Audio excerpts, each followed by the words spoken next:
Hello NTD family में शिव मिश्रा फिर से इस यूट्यूब चैनल पे आ चुका हूँ जिसका नाम है न्यू टीचिंग डायरी। तो आज हम लोग साइंस टू के इम्पोर्टेंट डायग्राम्स करेंगे। और मैं एक और चीज बोलना चाहूंगा, लाइक अगर तुम डायग्राम्स कर रहे हो तो मैं इतना सजेस्ट करूंगा उसके साथ के इम्पोर्टेंट क्वेश्चंस भी कर लेना, क्योंकि सिर्फ डायग्राम्स करना ज्यादा नेसेसरी नहीं होगा, बट मैं अगर बोलूँ उसके साथ उसी के रिलेटेड क्वेश्चंस भी कंप्लीट करते जाओगे तो फिर तुम्हारा बहुत कुछ साथ में ही कवर अप होते चले जाएगा। तो हम लोग स्टार्ट करते हैं। तो फर्स्ट है हेरिडिटी एंड इवोल्यूएशन चैप्टर। तो उसके इंपॉर्टेंट डायग्राम्स जो भी रहेंगे, देखो चैप्टर में ही नाम छुपा हुआ है, हेरिडिटी एंड इवोल्यूशन। इवोल्यूशन मतलब क्या, ह्यूमन की जो भी रहते हैं वो इवॉल्व कैसे हुए हैं, क्या रहता है उनके अंदर मेन मेन पार्ट, तो वो सब चीजें के बारे में इसमें बताया गया है। तो जैसे कि यहाँ पे ट्रांसक्रिप्शन हो गया, ट्रांसलेशन, ट्रांसलोकेशन, म्यूटेशन, ये सब इंपॉर्टेंट है। ठीक है, इसके रिलेटेड क्वेश्चन आता है और इसी में आर एन ए,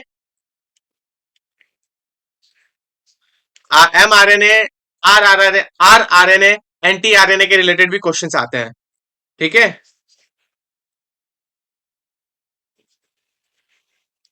अब इवोल्यूशन की बात करें, इसमें डीएनए का भी होगा। क्योंकि डीएनए इंपॉर्टेंट है, मैं बोलूंगा तो महा इंपॉर्टेंट है। अब वेस्टिजियल ऑर्गन्स क्या क्या होते हैं उसके बारे में क्वेश्चंस आएंगे, उसके ऊपर डायग्राम नहीं आएगा, तो ये चीज याद रखना। इसके ऊपर भी आ सकते हैं कि भाई कैसे कैसे कैसे फॉसिल फ्यूल्स के रिलेटेड क्वेश्चन है वो आ सकते हैं, कैसे इवॉल्व हुए।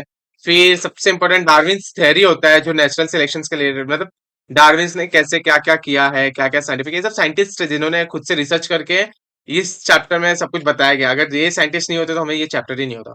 ठीक है, तो आई थिंक इसमें डीएनए का कुछ है नहीं, सिर्फ इसके रिलेटेड क्वेश्चन है। हमारे टाइम पे था, मतलब मैं बोलने जाऊंगा तो। ठीक है, तो सेकंड वाला, सेकंड अब चैप्टर पे आते हैं जिसमें आ रहा है life process in living organisms part one. तो इसके अंदर लाइफ प्रोसेस के बारे में बताया गया है। सो माइटोकॉन्ड्रिया इंपॉर्टेंट है। मैं सिर्फ इसमें इंपॉर्टेंट रखूंगा, इसमें तीन चीजें नहीं रखूंगा मैं। सिर्फ इंपॉर्टेंट मतलब वो इंपॉर्टेंट, वो आएगा ही आएगा, वो चांसेस ज्यादा है। यहाँ पे एटीपी का प्रोसेस इंपॉर्टेंट है। मैं इसके रिलेटेड क्वेश्चन भी सजेस्ट करूंगा कि कर लेना, एमआरएनए, आरआरएनए, टीआरएनए के रिलेटेड कर लेना। माइटोकॉन्ड्रिया, डार्विन्स थ्योरी, ये इंपॉर्टेंस है। ठीक है, अब जैसे ये चार्ट है, तो ये चार्ट है ना, एक ऐसे क्वेश्चन फ्रेम करके दे सकता है कि जैसे होते हैं ना एक्टिविटी बेस्ड, तो लिपिड्स के बाद क्या आता है, फैटी एसिड, तो वो उसके रिलेटेड ये प्रोसेस पूरा एक्सप्लेन करते हैं। तो इस दो डायग्राम को अगर करना चाहो तो तुम कर सकते हो, क्योंकि ये एक्टिविटी रिलेटेड आ सकता है। ठीक है,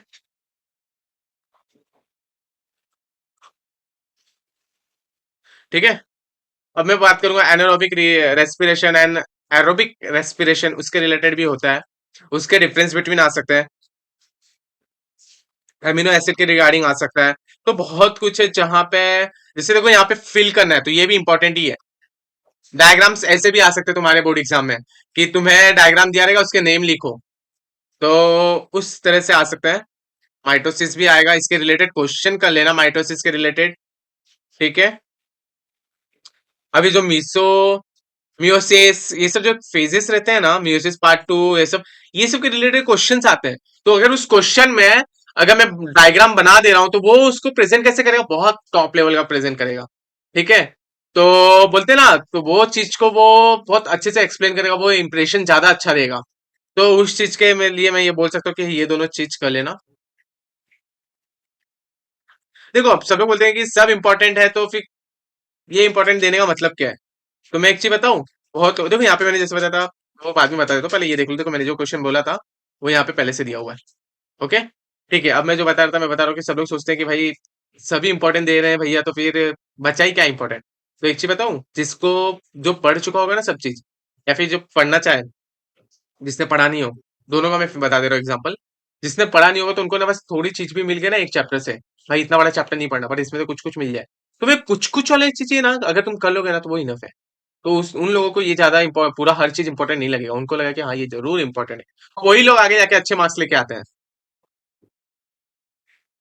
अब यहाँ पे पार्ट टू आ जाएगा लाइफ प्रोसेस का। इसमें सेक्सुअल सेक्सुअल रिप्रोडक्शन का सबसे मेन इंपॉर्टेंट पार्ट होता है। अब यहाँ पे जो फ्यूजन्स है, बाइनरी फ्यूजन, उसके रिलेटेड एक एक एग्जांपल बस कर लेना, जैसे कि जैसे डायग्राम दिखाना हो दिखा देना। मल्टी फ्यूजन में अमीबा ये सब का दिखा देना, बर्डिंग का दिखा देना। फ्रेगमेंटेशन इंपॉर्टेंट है, ठीक है, बर्डिंग वगैरह सब यहाँ पे सब कुछ दिया है। तो अब सेक्सुअल सेक्सुअल रिप्रोडक्शन में आते हैं जिसमें ये महा एमपी है। इसके ये ऐसा है ना, ये मैं महा एमपी क्यों लिख रहा हूँ, क्योंकि ये स्कूलों में किया जाता है पूरा प्रैक्टिकल में। ये प्रैक्टिकल के लिए भी बहुत इंपॉर्टेंट होता है, और ये लाइक थ्योरी के लिए भी इंपॉर्टेंट होता है। इसको बोलते हैं कि भाई तुम एक्सप्लेन करो क्या क्या पार्ट्स है उसमें, कैसे फंक्शन किया जाता है इसका डायग्राम के साथ।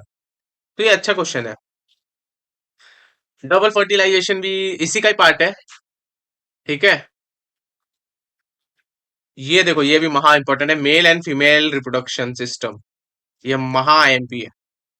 इसमें भी आता है सेम क्वेश्चन कि भाई डायग्राम बनाओ और एक्सप्लेन करो। ठीक है, जैसे यहाँ पे पहले से दिया हुआ है। और ये फीमेल का होता है। ठीक है, मैं ऐसे जरूरी नहीं कि मैं महा एमपी अलग दे रहा हूँ, एमपी अलग दे रहा हूँ, सब एक ही है मेरा। ये दोनों बहुत इंपॉर्टेंट, ज्यादा बहुत ज्यादा है, तीन चीजें बहुत ज्यादा इंपॉर्टेंट होती है जो आने के चांसेस बहुत ज्यादा हो जाते हैं। ठीक है। अगर मेंस्ट्रुएशन साइकिल की मैं बात करूँ तो इसके ऊपर क्वेश्चन आता है।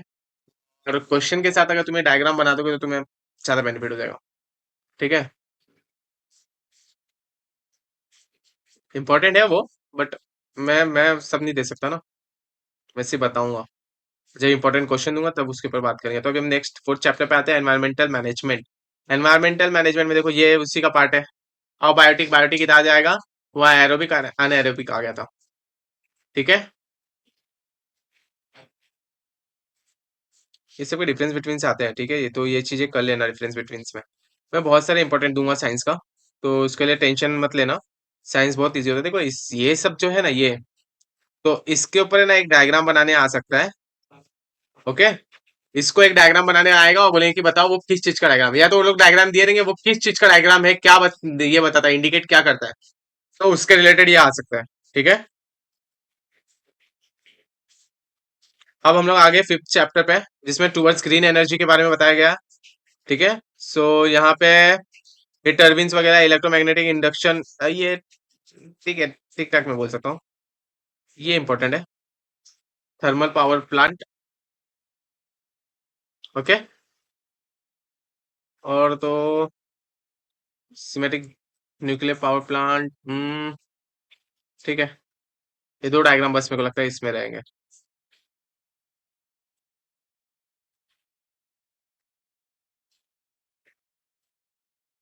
Solar cells in series parallel.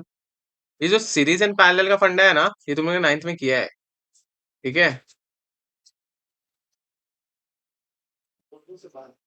Okay, सो अब हम आगे बढ़ते हैं। ये थर्मल पावर प्लांट का है, ये इतना इंपॉर्टेंट नहीं लग रहा है मेरे को। यहाँ पे भी देख लो डायग्राम्स पूछे हैं क्या। हाँ, यहाँ पे एनर्जी ट्रांसफर सोलर सिस्टम, ये भी इंपॉर्टेंट है, कर लेना। इस चैप्टर का मेरे को इतना कुछ समझ नहीं रहा था। सिर्फ ड्रॉ नीट लेवल डायग्राम्स जो भी दिए हुए हैं यहाँ पे, ये चीज कर लेना।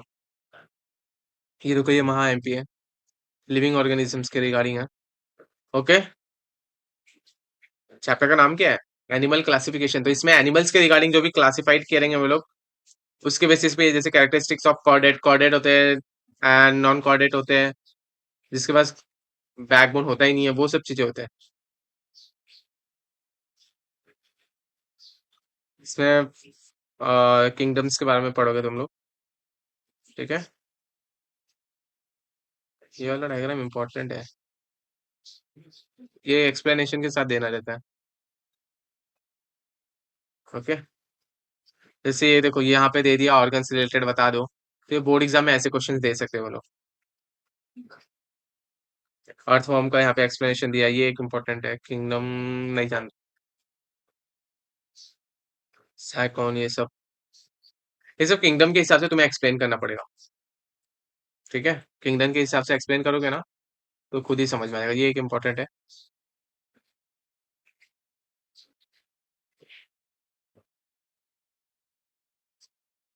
और एक इम्पोर्टेंट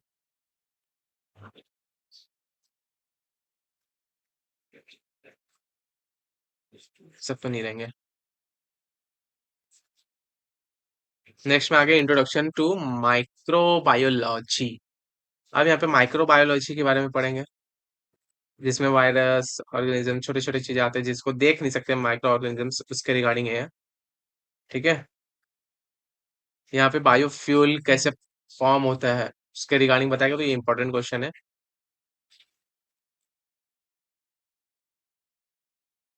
इसके बहुत सारे इंपॉर्टेंट, देखो ये सब है ना, ये सब ये आईएमपी है, आईएमपी है, आईएमपी है। ठीक है। अब आगे सेल बायोलॉजी एंड बाइटोन, बायोटेक्नोलॉजी, सॉरी बायोटेक्नोलॉजी। देखो ये डायग्राम इंपॉर्टेंट है, डायग्राम दिया हुआ रहेगा डाइजेस्ट में, तो उसके रिगार्डिंग ये कर लेना।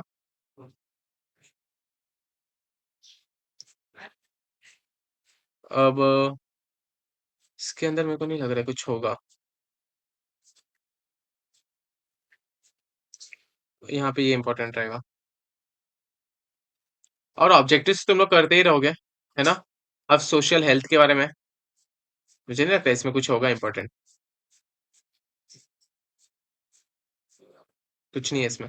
नेक्स्ट वाला क्या है, डिजास्टर मैनेजमेंट, इसमें भी कुछ नहीं होगा।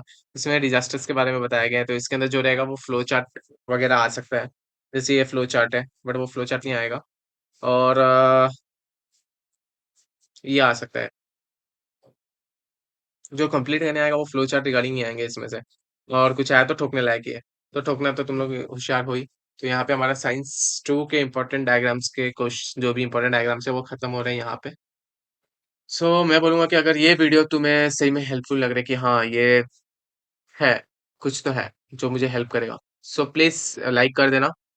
और एक चीज और, ये भी इंपॉर्टेंट है लाइक कर देना, कमेंट करना, कुछ भी डाउट हो फॉलो कर लेना, like subscribe, bell icon hit करना मत भूलना, क्योंकि जो भी न्यू अपडेट्स आएंगे वो आप मिस ना कर सको। और हम नेक्स्ट वीडियो में इंपॉर्टेंट क्वेश्चंस कर लेंगे साइंस 1 के। मैं सोच रहा हूँ चैप्टर वाइज करें, क्योंकि चैप्टर वाइज करेंगे तो फटफट हो जाएगा। तो उसका एक पूरा सीरीज कंप्लीट करके मैं तुम्हें सीरीज वो पोस्ट कर दूंगा। ठीक है, तो हम लोग मिलते हैं नेक्स्ट वीडियो में। अभी के लिए बाय बाय।